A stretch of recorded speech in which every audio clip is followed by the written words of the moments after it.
Hi, good day, everybody. My name is Ethiopia Yurt, and you are watching Black Mental Health Matters. Here at Black Mental Health Matters, we are centering the voice of Black folks all around the globe and highlighting mental health issues that affect us everywhere. Okay. Today, we will be speaking about what are dissociation and dissociative disorders? And today we have as our special guest, Dr. Noriel Armstrong. How you doing, Dr. Noriel? I'm well. How are you? Glad to be here. Yeah, actually, we have you as Dr. No, right?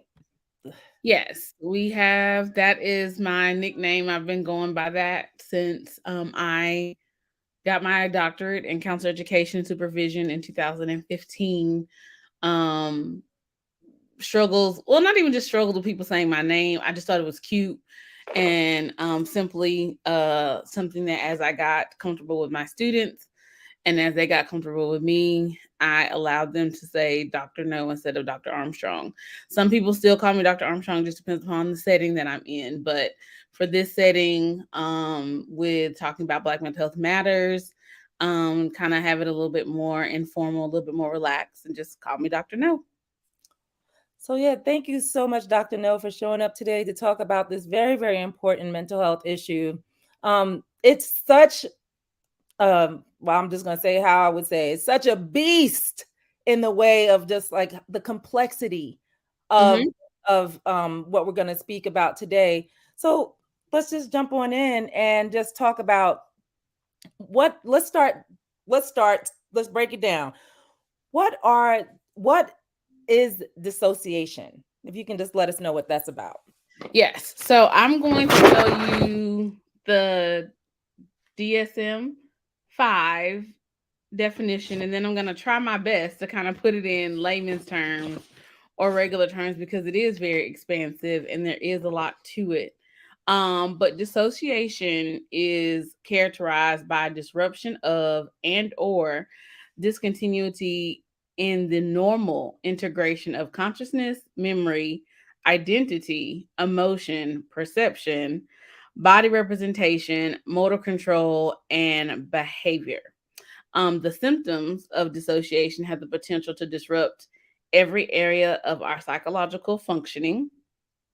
The symptoms are experienced in two ways: positive dissociation symptoms, which are fragmentation of identity, depersonalization, and derealization, which are unbidden, intrusive intrusions into our awareness and behavior, with accompanying losses of continuity in subjective experiences. So, all of that, simply put, is that sometimes there are these unwanted intrusions that show up in your mind and in your actions, along with losing consistency of subjective experiences. So you're losing parts of time, you don't have memory recall of some things, you don't feel like you're in your own body sometimes, you don't feel like you can recall certain things, you have forgetfulness or what we call amnesia. And then the second type of symptom is a negative a symptom, which it is the inability to access information or to control mental functions that normally are readily available and amenable to access or to control. Symptoms such as amnesia. So something as simple as, hey, what happened last night? Or what happened 2 days ago? You consistently cannot recall, and it is stronger or bigger than just regular forgetting. Like, oh yeah, I forgot what happened yesterday. It is a consistency of an inability to pull on things that you should easily be able to pull on. And so those are the negative symptoms of dissociation. And the positive symptoms are that fragmentation where you feel maybe outside of your body. You don't feel connected to yourself or to the world. You almost feel like you're above kind of watching, or you're in seeing out, but not through your own eyes. So it is very expansive. It's very complicated. Um, and it is highly difficult to diagnose. And it takes a lot of time through therapy, through assessments, through testing, psychological evaluations to really finally diagnose someone with a dissociative disorder.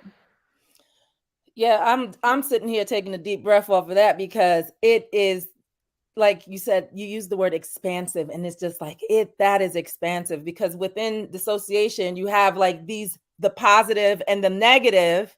Mhm. Is there a Mhm. reasoning behind that you know of, about like why something is labeled positive or negative? Not that not that I know of. Most research that I have found in working with one or two clients with dissociative identity disorder, or at least with some dissociations, most clients or most people who have the diagnosis can have one or both. It can be, you can have some of the negative, you can have some amnesia, you can have some of the positive, you can have some depersonalization or some derealization. Um, it doesn't have to be one or the other. It can be both, and those are both symptoms of the larger disassociation. Yeah. So let's just jump right on in with so we spoke about dissociation. Mhm. What are dissociative disorders? So, dissociative disorder is the one that, we hear about the most, is dissociative identity disorder, formerly called multiple personality disorder. It is one that is heard most often in common conversation with people. It's the one that, if you're going to see a movie about it, like Split, or TV shows. I think it was the many sides of Jane was a show on A&E where she talked about and let cameras follow her. I think it was like a 9 episode show, showing her going through having dissociative identity disorder. So that's one of the main ones that people hear about the most. There's also depersonalization or derealization disorder. Um, there's also other specified dissociative disorder and unspecified dissociative disorder, meaning there's something else, but you can't quite put your finger on it, but you still meet some of the criteria for that dissociative disorder or dissociative pieces of disorder. And so depersonalization is where you have a statistically significant, I should say, persistent. So it's recurring. It's not like a one-time thing, a two-time thing, but a persistent recurrent experience where you are undetached from reality, from your mind, from self, and from body. Or derealization is a persistent, reoccurrent detachment from one's surroundings. So depersonalization, you're kind of detaching from your own self, self-awareness, self-identity. So that's the mind, the self, and the body. Derealization is a detachment from your surroundings. So you don't feel like you're in a space that you are aware of or that you know of. And so you can have one of them. You can have depersonalization without derealization, or you can have symptoms of both within that dissociation or dissociative disorder family. Um, and so there are certain things where, like, if you do have dissociative amnesia, most of the time you will not have dissociative fugue. And so fugue is kind of where you feel um out of your body, kind of like you're floating, you're not really present, you're not really there. If you have dissociative amnesia, 9 times out of 10, you won't have dissociative fugue. And dissociative amnesia is fundamentally the inability to recall autobiographical information that is inconsistent with just normal forgetting. So again, it's not just like, oh, I can't remember what I did last week. What was going on last week, Tuesday? It is a consistent inability to recall. And a lot of times, according to research, according to the DSM-5, people with dissociative amnesia don't know they have dissociative amnesia until someone is asking them to recall something and they can't do it. And so it's like, you don't know what you don't know until you don't know. So until somebody is asking you, hey, what happened last night? You're like, I, I don't know. Or somebody's like, remember last night we went to such and such and such and we had, margaritas and tacos, and you're like, no, I don't. Well, what about last week when we did? And then it starts to kind of, and so that's why I say it takes a while to diagnose any of the dissociative disorders, because it's not something that is automatically known to the person.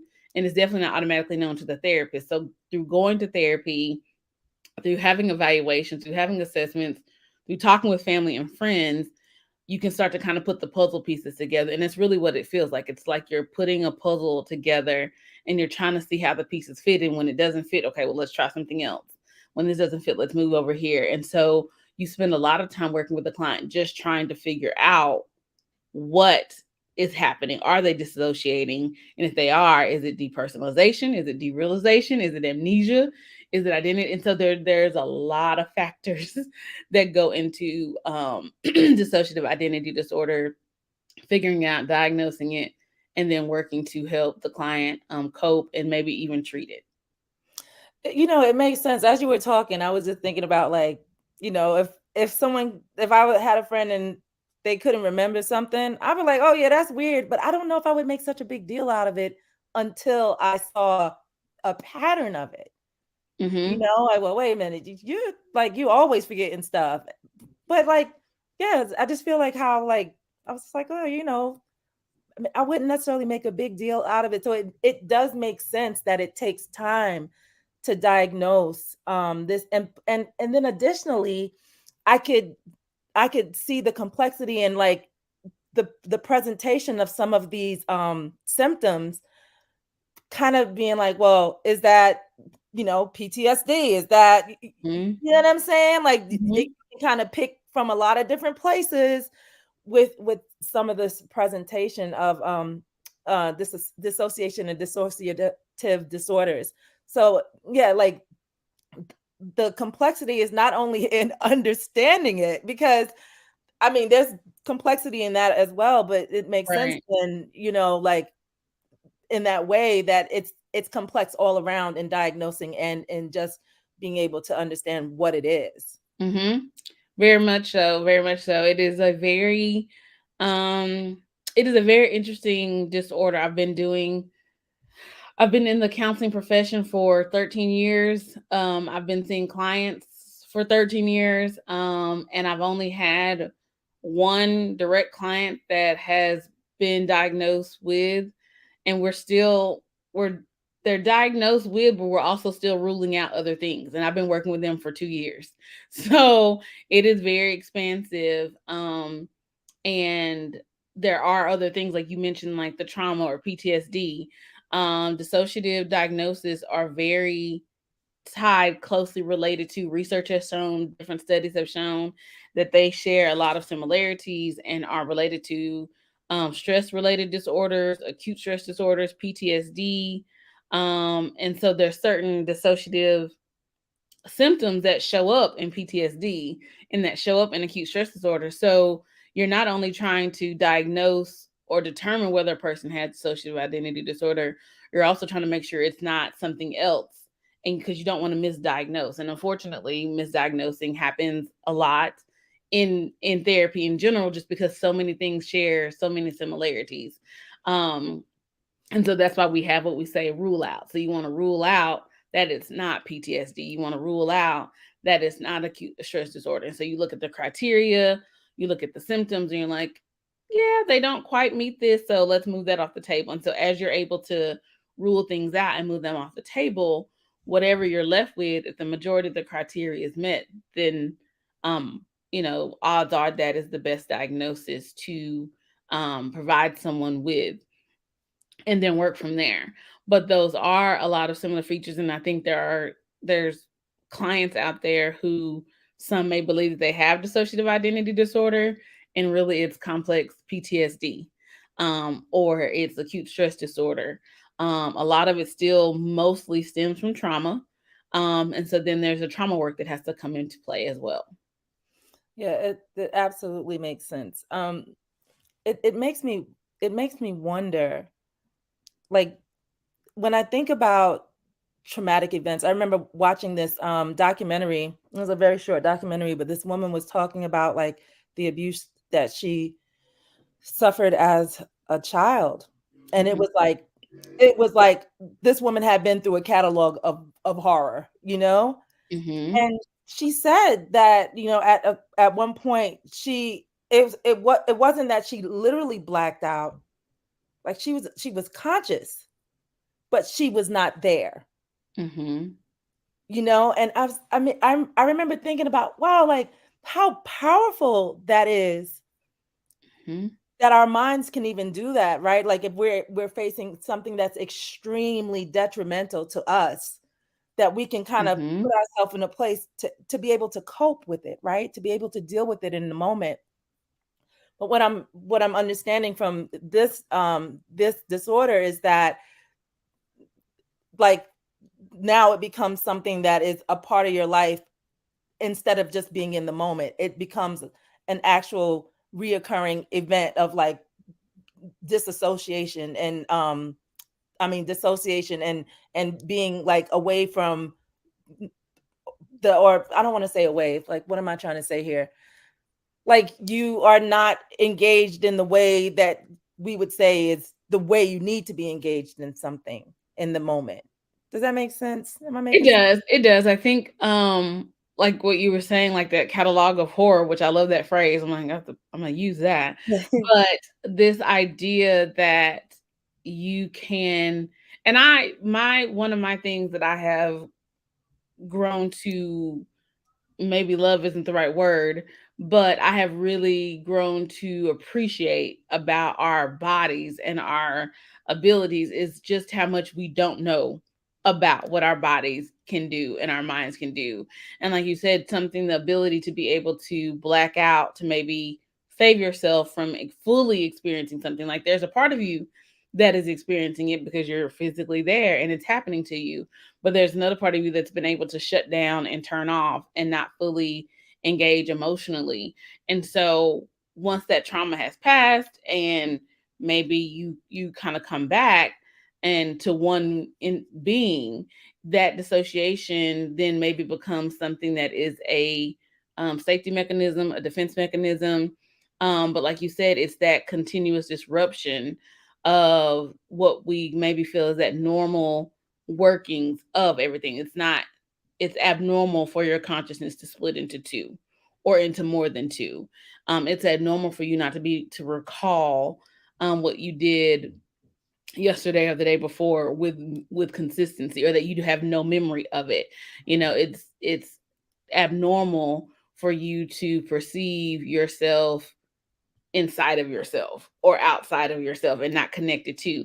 So those are those things that our body or a person's body is doing when they are enduring or struggling with having dissociations, possibly more than likely brought on through some prolonged trauma.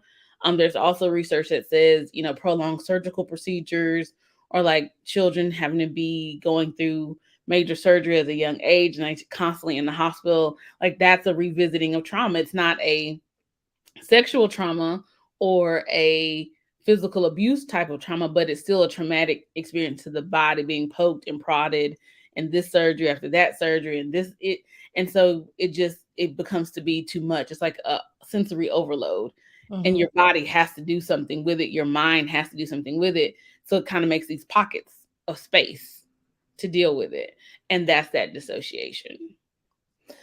When, as you're talking about this, if you can just share, like, what is the presentation? You gave us some ideas of it, but like, what are some additional characteristics like that folks can kind of know about that? All right, well, lack of memory, having some amnesia, seeing yourself Hmm. outside of your body. I was just thinking about that. I'm like, man, I kind of like, sometimes I am very aware of that I'm doing something, but is that me looking at myself from the outside? Like, can you explain more about that? Sure, sure. Some key elements of diagnosis, and I got this list from a fellow therapist who has done a lot of work with dissociative identity disorders and has presented. And I went to one of her workshops and trainings a couple years back. And so these are some of the key elements to kind of help a clinician know that it may be dissociative identity disorder. And so asking them if they've had any issues with their memory, um, asking them if they have gaps in their memory, like they can remember maybe something up till like 4 o'clock, and then after 4 o'clock, they don't have a memory of it. asking them what's next. Like if they remember, when do you then have your next memory? Oh, I have my next memory at 10. So from 4 to 10, you don't have memory of what happened there. And then disremembering. So forgetting birthdays, forgetting death anniversaries, rituals, holidays, just kind of big things that you normally wouldn't forget of close people.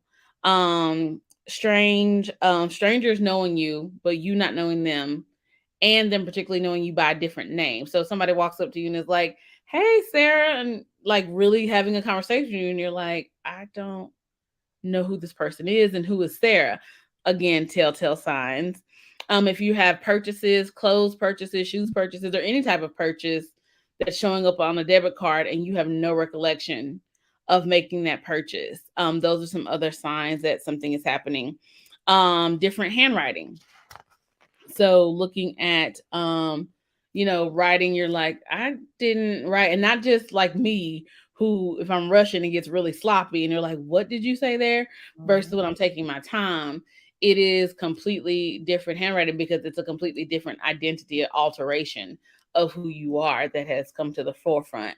If you had a previous psychotic diagnosis or psychotic feature diagnosis, um, because a lot of times with dissociative identity disorder, an individual suffering with DID can hear and often see their other parts in their inner world. So if you think about sometimes when you feel like your conscious is talking to you, or like you're cooking and you're cooking, but you're not really focused on cooking because you've done it so much, it's just kind of habit, like you just know how to do Mhm. it. And you're thinking about your shopping list, or you're thinking about, I need to go clean this room, or and so your brain, you're doing two different things. And so, or when you're kind of doing meditation, you're imagining yourself on the beach. So if you think of that, but all the time as an inner world, and so you're seeing these other alters, these alterations inside this inner world. So not only are you visualizing the beach, but you see the beach and you see these other alters on the beach. Maybe one's in a bikini, maybe one's a guy, maybe one's a little kid. And so oftentimes when you have clients who have a diagnosis of DID or are on that path to figuring that diagnosis out, they will speak of seeing this inner world and seeing their alters interacting in this inner world. I had that a lot with with my client that had it. And then disconnection from self, from visual self. So kind of staying away from mirrors, not wanting to take showers, and the shower thing was really interesting to me because I had not heard that before until I started working with this client and started doing the research. And some of it is dealt with the trauma. You know, taking a shower, you're very vulnerable. Most of the time, you're completely naked and undressed. You are wet, so you're slippery. You kind of can't get your grip, and there's not really anything in the shower that you can use to protect yourself. And so it never really dawned on me how unprotected you really are when you're in the shower, or how vulnerable you really are. And so if someone has had some severe trauma, sexual, physical trauma, um, taking a shower sometimes is a very scary thought. But then also connecting with your body, because if you feel disconnected from your body, how must that feel to then see your naked body and clean your body, but you don't feel like it belongs to you? So, Yeah. like, am I cleaning somebody else? So, showers can be very difficult. Mirrors, looking at themselves because you maybe don't see who is looking back at you, or the person doesn't look like what you see in your mind. And so, like, who is this body that I'm looking at? Because that's not the body I see in my head. So, those are some of those things that if you know of someone or have a client who is kind of talking through some of those things, or sharing that those things are happening with a consistency, not just once or twice. Oh, I bought, I don't remember buying these flowers, but consistent like purchases, or people are calling them different names consistently. It's that persistent piece. You have to look for that. Those are some of those symptoms that can signal that there may be something going on regarding that client, and some dissociations. You know, I ain't gonna lie, that sounds absolutely terrifying. I just imagine like what, you know, having that, having those features, presenting these symptoms, to be afraid of taking a shower because yeah, like, like, yeah, I'm not thinking about that. And as you were talking, I started thinking about that movie, that old school movie with Jack Nicholson. I forget the name of the movie, but it was something that happened in the shower. And I remember being a young child and just, I didn't see the whole movie, but just seeing that image, and it was just like, and as you spoke about that, I was like, yeah, it's an extremely vulnerable time. Just being, like being outside of yourself, Mhm. and being that vulnerable, it just, yeah, it sounds absolutely, um it's, for me, it sounds terrifying, and I can imagine that it can produce a lot of discomfort for folks who have these disorders. Mhm. Yeah. And like I said, that's one of the things that was new for me. Having my first client, and he was a college student. Um, and one of the things that different from being a private clinician, which I did for many years, and then transitioned into counseling at the college level, it's very similar to school counseling, where the goal is to, yes, help the student, but ultimately help them also succeed in the classroom. So going to class, going to the different things where you need to be active and a part of. And that was one of the things that they struggled with. They struggled with leaving their dorm room. They struggled with going to class. And initially, and just talking, it was just like, okay, what's going on? Um, what's happening with not going to class? And it finally came out that the struggle wasn't necessarily going to class. It was the preparing for class, which included taking a shower. And I was just like, okay. So of course I go and do all this research, and I'm like, what's going on with the shower? And read up on how that is a part of one of the symptoms, is just that depersonalization, that separation from self, along with it possibly being a reminder of the trauma or the vulnerability. So it is a very interesting diagnosis. It has been very interesting working with my client. It has been very interesting working with my supervisee, helping them work with their client that has it. And so it's very eye opening, and I find it very intriguing, um, and want to know more. It's just that there's very limited information out there, specifically on it. More research just needs to be done. Yeah, and it's interesting. Like I was saying to you earlier, it's like as I was looking, at the literature around this, um, to see that it, I was finding things from the early '90s, and I was like, wow, like who knew, because it's, well, I mean, it came into my life in a different way, learning about this stuff, but it's, like for the literature to go so far back and for it to, be a diagnosis, I just don't feel like we speak about it enough. Mm-hmm. I don't think that a lot of folks know about, it's not a go-to thing to think about yet. I think that, some of the features are things that people may deal with on, on a persistent basis. Mm-hmm. Because like you mentioned that that it can be brought on from extreme trauma, right? Mm-hmm. And when we really think about that, like so many people are dealing with extreme trauma on a day to day, Mm-hmm. right? Like, so remember the diagnosis for PTSD at one point was only for soldiers, Mm-hmm. right? And now look, Mm-hmm. and we've added additional letters to it, right? Uh-huh.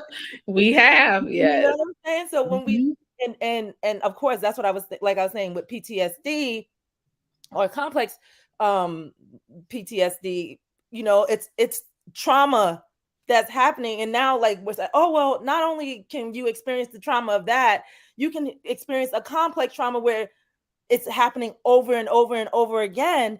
So being in these kinds of situations, it just makes me wonder of how many people are actually living with this, yet not diagnosed, and not even recognizing that there is a diagnosis about this because there isn't enough um, awareness about this about dissociation and dissociative disorders. Yeah, and a lot of the research that is out there, um, kind of all general give that there's about a 1.5% of the global population, not only the US population, but about 1.5% of the global population, um, has been successfully or correctly, I should say, diagnosed with dissociative identity disorder. Research also shows that it kind of tends to show up more. Some research, let me say that, says that tends to show up in women more than men. But then there's also other research that says it may be closer with men and women than people realize. But there may be a lot of men who are not willing to go to therapy, or more men who are incarcerated, and so they're just not being assessed for it. And I was like, well, that makes sense.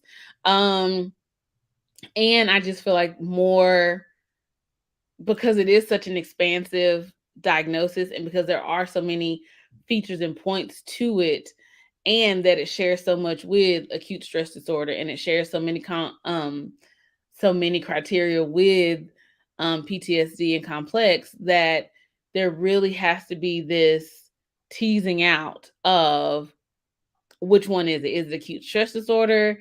Is it complex PTSD? PTSD?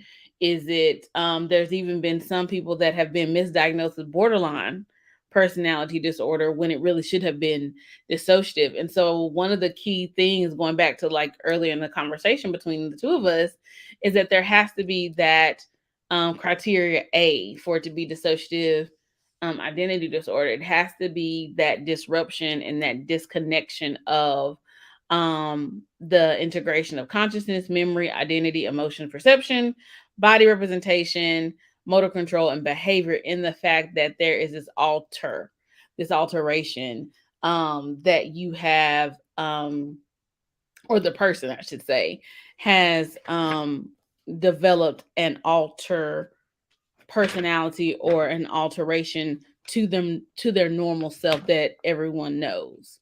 And so one of the words that they use specifically in the DSM is, why can I find it now? Of course.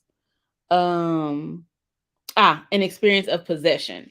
So they use that wording specifically, especially maybe in more Western cultures, where when you think of it from a cultural perspective, religious perspective, kind of having two spirits or two minds or two bodies. And so there's this idea that there has been this other experience of a possession of somebody else taking over your body. And so that would equate to one somebody, but sometimes there are multiple somebodies that take over. So these multiple alters or alterations that possess the physical body. And so that's one thing that I do remember with my client, was that when they talked about themselves, it was these altars, and then there was the body. And so it's like literally the body that I saw sitting across from me was this vessel. And then inside were these different alterations. And so again, very expansive. I'm still learning. It's still new. I have, like I said, I've only been working with this client for 2 years. I know there are people who've out there been working with dissociative identity disorder and clients with dissociative identity disorder for 10, 15, 20, 30 years. So I try to go to their workshops and try to learn from them and find techniques, because it still is relatively new for me, but I also feel like it's relatively new for the mental health profession. We're still discovering things, we're still asking questions, we're still trying to figure information out. And so all we can do is keep learning. But again, encouraging people to go to therapy, encouraging people to talk about their feelings, encouraging people to hear and listen to one another. Like you said, if you had a friend who just like, oh, they're bad with their memory. Okay, that's one thing. And you can't just say that, oh my God, it's DID because they're bad with their memory. But again, if you're noticing this persistent inability to recall large chunks of time, and or added with that, and people are coming up to them when y'all are out calling them by different names. So there's those other things that have to kind of be aware of. And again, it could just be dissociative amnesia, which is a form, one of those dissociative disorders. It may not be DID, or it could be depersonalization. But even still, without going to therapy, without talking to someone, without sharing what's going on with you, it's very hard to then help someone figure out what's going on with them. So what you mentioned, going to therapy, to support, you know, having a diagnosis and, addressing, and then also therapy is used to support folks in dealing with and transmuting, if you will, um, the diagnosis. What exactly do you do? What do you do with this disorder, and how do you approach therapy? Um, so froze for just a second, but you asked me how do I deal with the disorder and what do I do in therapy? Is that what you asked? I just want to Yeah. make sure. Yes, I'm sorry about that. Okay. Um, no, you're fine. It's probably me. My computer's always like, your internet is unstable. Um, so for me, I feel like my client was very unique in that they were a college student and that they had a love for video games and a thing called Discord server, which was also new to me. So there was a lot of first for me with this client. And so learning about the Discord server and what that was, they were on Instagram a lot, they were on TikTok a lot. You know, there's a lot going on now with social media addiction coming out and people talking about that. And so there was a lot of things that I had to start ruling out, not just the diagnosis criteria. I had to just start ruling out some other influential extraneous situations. So um part of my initial work was trying to find out what was the trauma, what happened, how did this get to be a thing for you. And so we kind of first started talking about their childhood, their middle age, and early adolescence. And I learned about a series of different traumas that happened. Some of them were physical in nature, some of them were sexual in nature. And so then I was able to kind of piece that part of the puzzle together. It's like, okay, there's definitely some severe trauma that's happened in the home, that's happened in friend relationships, that's happened in romantic relationships. Got that. Then my next step was to kind of figure out how much of what they were experiencing was real in a sense of reality of it actually happening to this person, whether on the inside in their inner world or in their outer world, versus what they were creating in this Discord server. And that's where it got really complicated because in this Discord server, they were creating these different worlds and they had their friends who were on the server. They were creating worlds and they were hopping from world to world and they were doing different things and they were building communities and cities. And I was like, oh, this is great. But then it was like, oh, yeah, this altar did this and this. And I was like, wait, did this altar really do this like in real life or in this server, which is, yes, real life, but not somewhere like one. I think one of the things was like the altar ended up getting in a fight or ended up getting cut and had to go to the hospital. And so of course I'm like, wait, did this happen somewhere real? Like is somebody bleeding somewhere and needs to go to the hospital? I need to make a phone call, or did this happen in the world that you built? And they were like, in the world. I was like, okay. Woo. And so there was a lot of that happened and I was just like, okay, it is still reality, but this is reality in the world that you are building and creating in this Discord server. And there's the reality of um the reality of the working world, I guess is the best way I could say that. In that if somebody did get cut and was bleeding, we need to call 911 and have the actual ambulance police. And so that was a process. So then I kind of got that figured out.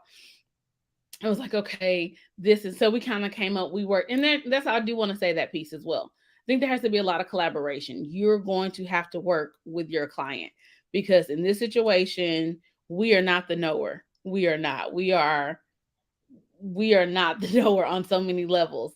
They know because it is their experience. They're the ones living it. They're the ones feeling it, breathing it. And so there has to be this good relationship. So you got to build your rapport.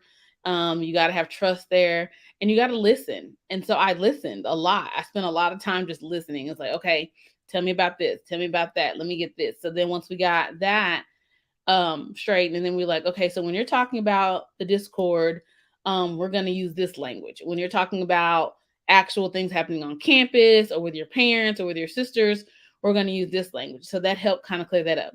And then lastly, once we got that cleared up, then we really started working on um kind of like coping skills, like, okay, how to make sure that if one of your alters is present, that they don't put your glasses somewhere where you don't know where they are, and when you wake up the next day you're late to class because you can't find your glasses. Or things with the taking of the shower. And so we were able to start working through tools and techniques, leaving messages, leaving sticky notes around, agreeing, having a conversation with the rest of the alters that we agree the glasses will always be set on the desk. We agree that the da da da da. And so it was this collaboration really with myself and the alters that my client had to help them function a little better, making sure that they were eating. Because at one point, one alter came to the front for probably a good month and a half. And that alter came to the front because they were like, the body needs to do better and be healthier. And so they were showering regularly.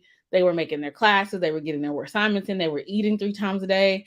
And I was like, great, I need this. Like, I really need you to stay present all the time. I know that's not realistic, but, and so in that alter being present, we were able to get some traction on them taking care of the self, of the body, of going to class and doing things. And so it was a matter of getting that consistency. So for me, again, a newbie at this, what I have learned and takeaways is it's got to be a collaboration. You've got to listen to the client. And you have to have some patience. Because there were days where I would finish the session and be like, I don't even know what's real about life anymore for me. And I would have to just go talk to another counselor, have my consultation, be like, I feel like I'm spinning out of control. Ooh, I need to do some grounding techniques for myself. But I would do that. I would do my grounding techniques. I would talk to other counselors. I would do my research, and I'd come in the next day and be like, all right, or the next week, let's get to it. But there's definitely have to be that patient with the client and patience with yourself, that you are not going to have the answers. It's going to be tiring sometimes. It's going to be frustrating sometimes. But if you just stick with it, you can help the client navigate and manage to still live um, a well life, or a healthy life, um, around having the disorder or the diagnosis. Um, why is this important for Black folks? Like, what is the significance of understanding this disorder, these disorders for Black folks? I think the number one reason why it's important for Black people is just because I feel like historically we have not been allowed to be in tune with our bodies and our minds and our spirits. Historically, because of our history, Africans being brought over and enslaved, their culture was taken, their language was taken, their way of life was taken, their spiritual connection was taken, and so much of our wellness um, relies on those very things. It relies on your spiritual connection. It relies on family connection. It relies on culture. It relies on all those pieces to the puzzle to feel fully connected to who you are. So in essence, my belief is that during that process, we just became bodies. We became bodies for work. We held on to what we could traditionally. We held on to what we could culturally. We passed things down through song, through dance, through hairstyles, cornrows, braids, all that. So we held on to it. But so much of the existence was just manual labor. You work and you go home and you sleep and you get up and you work. And there wasn't time to pay attention to how's my body feeling? How's my spirit feeling? How's my memory? And so as you move over into where we are now, 2022, therapy, counseling, the stigma within the African American community has definitely decreased. More and more people of color, especially African Americans, are going to therapy, seeking counseling, getting help, getting support. But there's still a large part of the population who feel like what happens at home needs to stay at home. We don't need to be telling our business. All some of those detrimental things, but also not listening to and paying attention to um our bodies and having knowledge and awareness. So for me, as a black woman, as a black therapist who's been doing this for 13 years and have tried to do as much as I can for my community, that's where I see there needing to be more willingness. When you know that there is that uncle at the picnic that gets a little too handsy, not just saying, oh, that's just Uncle Johnny. No, call Uncle Johnny out on that.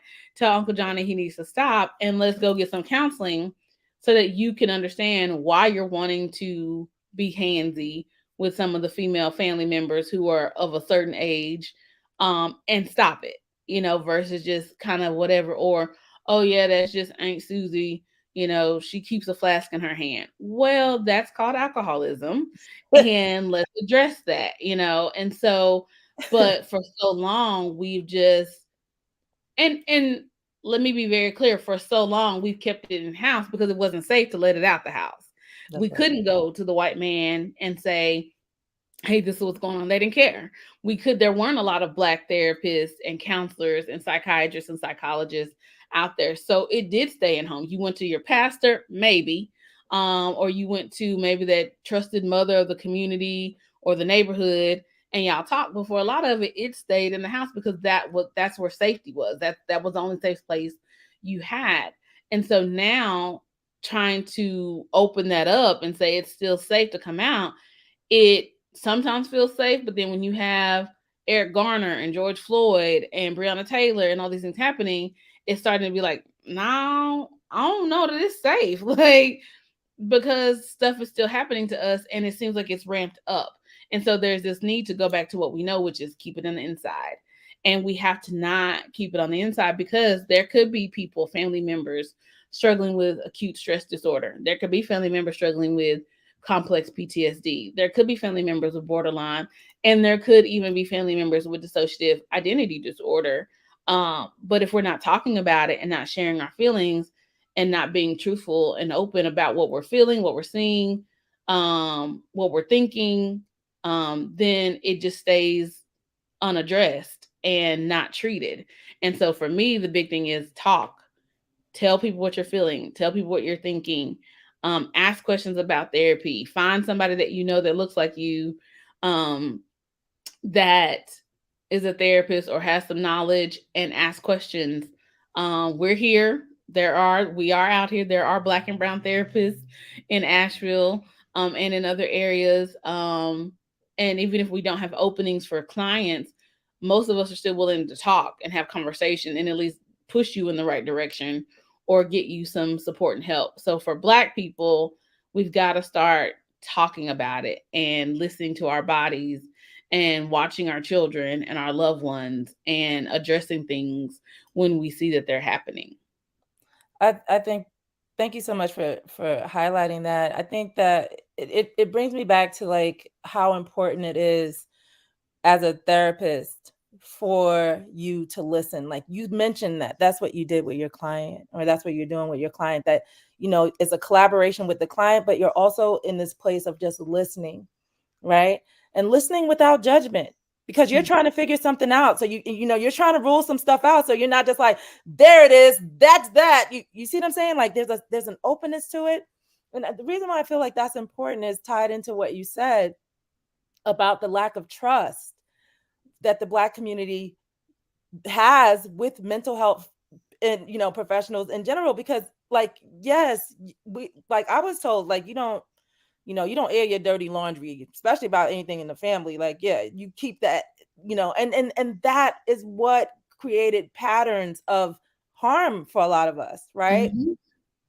And then simultaneously, like knowing that if I were to tell somebody about what possibly, happened, or, if you go out and tell somebody that, DSS, CPS, the Child Protective Services could get called in. People Mm-hmm. can go to jail. Like all this kind of stuff is like it's a real thing. And I think that the greater safety that we have, that we know that we can have, then it allows us, and for me, this is a call more to the professionals than the individuals, because like, like I have to be that therapist. Like you're modeling something for folks, that you're showing up for your client in this way of observation without judgment. You're there to listen without judgment. You are there to support them, right?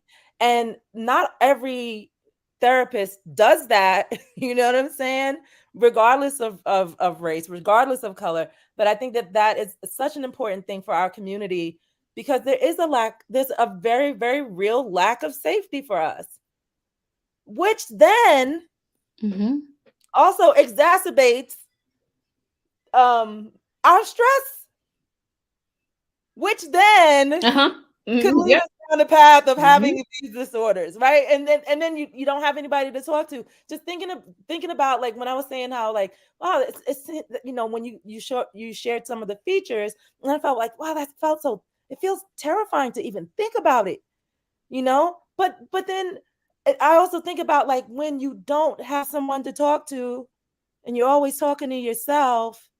I'm going down a little bit of a rabbit hole here because I read a lot of literature and we don't have enough time. But I thank you for sharing exactly how you deal with your client, and so that folks can know not only how to treat people as a professional, but also how they can be treated as a Mm-hmm. client. And that's very, very important, you know, given the circumstances that we have, for us in the United States, dealing with the enslavement, being taken away from everything we know and being enslaved. For those of us that are here, because we know you have the folks that are labeled black here that are not from that, um they didn't experience that. Their families were here prior to enslavement.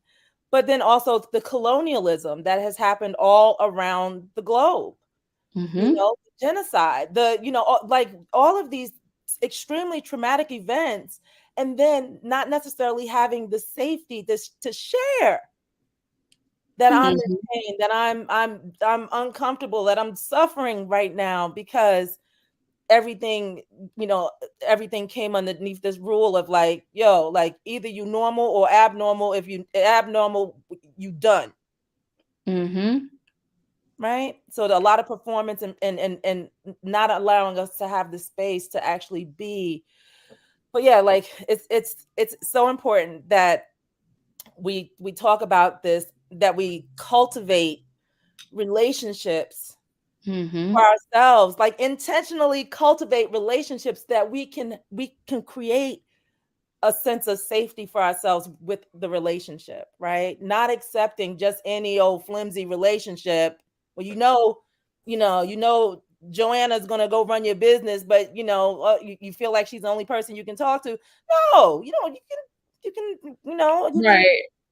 expect more for yourself, expect more for your life, because it's those things as well. Like, before you may be able to find a therapist, to have someone to talk to is important, It definitely right? is. It definitely is. I appreciate, yeah, all and echo all that you just said. It is very, it can be very cylindric or cyclic in that, like you said, there's all this stuff going on, but we don't feel safe to talk about it. But then holding it in adds more stress, and it goes around and around and around, or we don't know what is happening because we're not aware of different things, and so it's something weird, but you don't want to talk about it because again, it doesn't feel safe.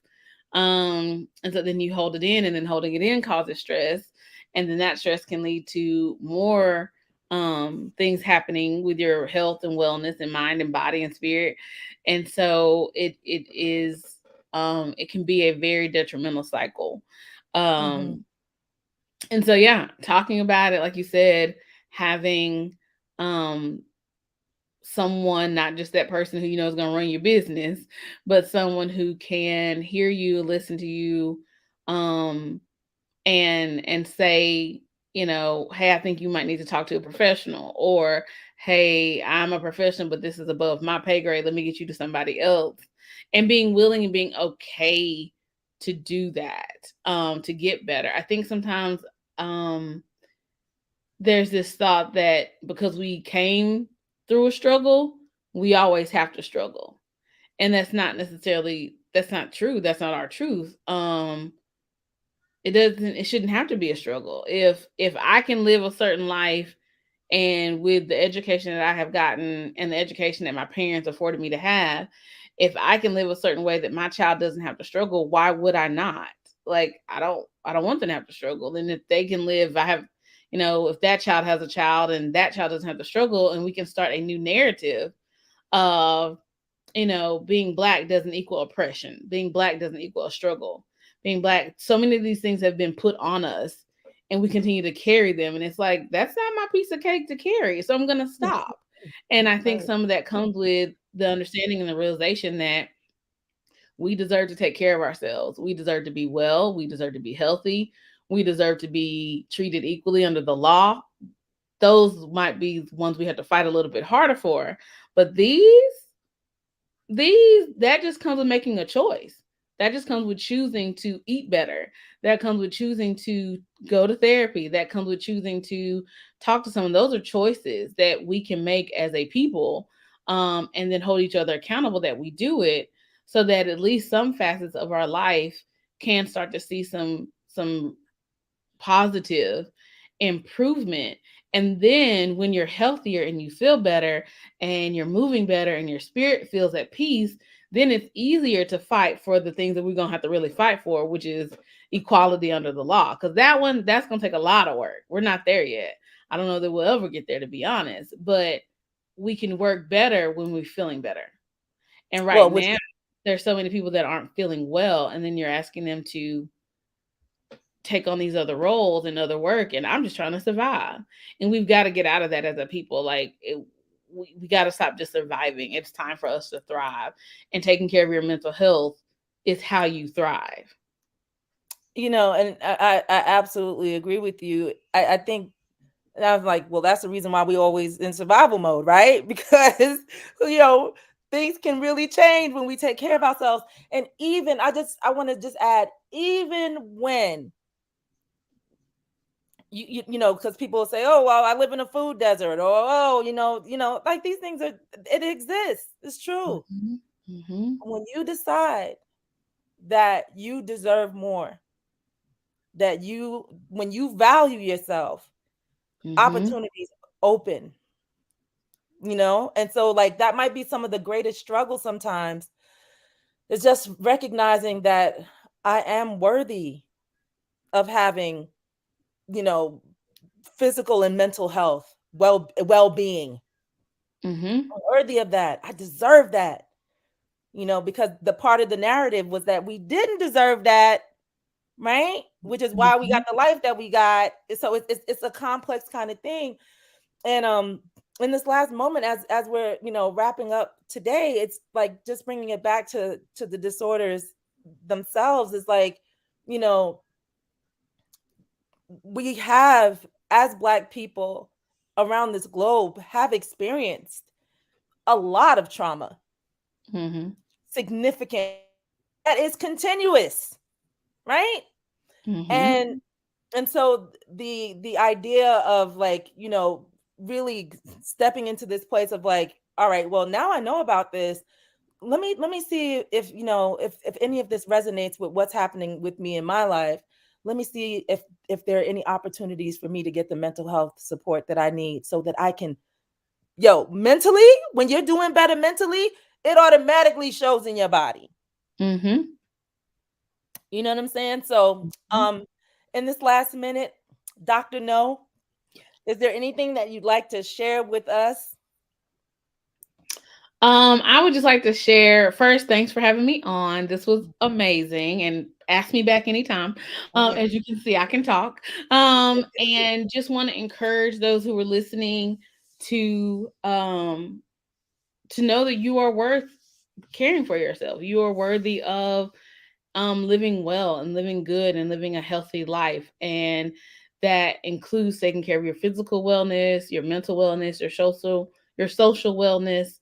And if you don't know where to look, just ask somebody. Start asking questions. Our organization, a therapist like me, You can find us at atherapistlikeme.org. And there are therapists on there from BIPOC and other historically marginalized communities that have openings, that have space. And if they don't have openings, they can try to connect you with somebody who does. So just start the process, take that first step. I know it may be scary, it may be new, but in the long run, being well is worth it. Being well is worth it. Put that on a t-shirt. Thank you so much. Put it on a t-shirt. Put it on a t-shirt. My name again is Ethiopia Ewart. Today we had Dr. Noriel Armstrong on talking about what are dissociation and dissociative disorders. This is Black Mental Health Matters. Thank you so much for tuning in and see you next time. Bye.